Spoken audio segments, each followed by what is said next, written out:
പുതുക്കാട് നിയോജക മണ്ഡലം കഴിഞ്ഞ വർഷവും കഴിഞ്ഞ 2021 തെരഞ്ഞെടുപ്പിലും തുടർഭരണം എന്ന നിലയിലുള്ള ഒരു ആശയമാണ് നാം മുന്നോട്ട് വെച്ചത്. പുതുക്കാട് നിയോജക മണ്ഡലത്തിലെ ജനങ്ങൾ അത് വലിയ തോതിൽ അംഗീകരിക്കുകയും സ്വീകരിക്കുകയും ചെയ്തിട്ടുണ്ട്.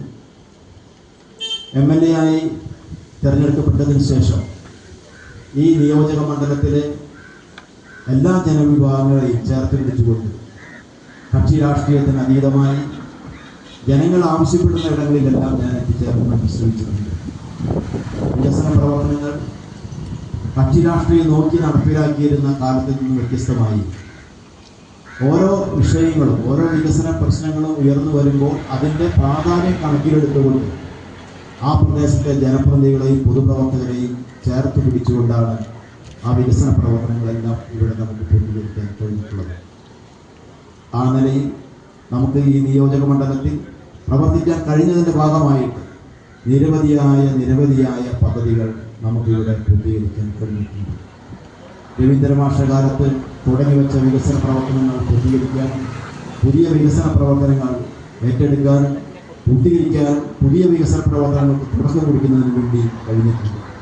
ആ നിലയിൽ നമുക്ക് ഓരോരുത്തർക്കും വളരെയധികം അഭിമാനപൂർവ്വം ഏതൊരു വീട്ടിൽ കയറി ചെന്ന് ഇടതുപക്ഷ ജനാധിപത്യ മുന്നണിക്ക് വേണ്ടി വോട്ടഭ്യർത്ഥിക്കാൻ കഴിയാവുന്ന ഒരു സാഹചര്യമാണ് MLA എന്ന നിലയിലും ഇവിടുത്തെ ഇടതുപക്ഷ ജനാധിപത്യ മുന്നണിയുടെ നേതാക്കന്മാരുടെയും പ്രവർത്തകന്മാരുടെയും കൂട്ടായ്മയുടെ ഭാഗമായി ഈ മണ്ഡലത്തിൽ ഇപ്പോൾ ഉള്ളത്.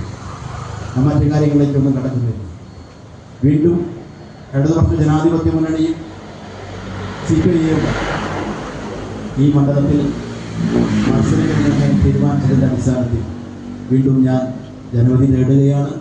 എൻ്റെ തെരഞ്ഞെടുപ്പ് ചിഹ്നമായിട്ടുള്ള അരിവാൾ ചുറ്റിക നക്ഷത്രം അടയാളത്തിൽ വോട്ടുകൾ രേഖപ്പെടുത്തിയും മറ്റ് പ്രിയപ്പെട്ട സുഹൃത്തുക്കളെയും ബന്ധുമിത്രാദികളെയും ഒക്കെ അവരെ കൊണ്ടൊക്കെ വോട്ട് ചെയ്യിപ്പിച്ചു വലിയ ഭൂരിപക്ഷത്തോടുകൂടി ഇടതുപക്ഷ ജനാധിപത്യ മുന്നണിയുടെ സ്ഥാനാർത്ഥിയായ എന്നെ വിജയിപ്പിക്കണമെന്ന് വളരെ വിനയപൂർവ്വം ഞാൻ ഓരോരുത്തരോടും പ്രത്യേകമായി അഭ്യർത്ഥിക്കുന്നു.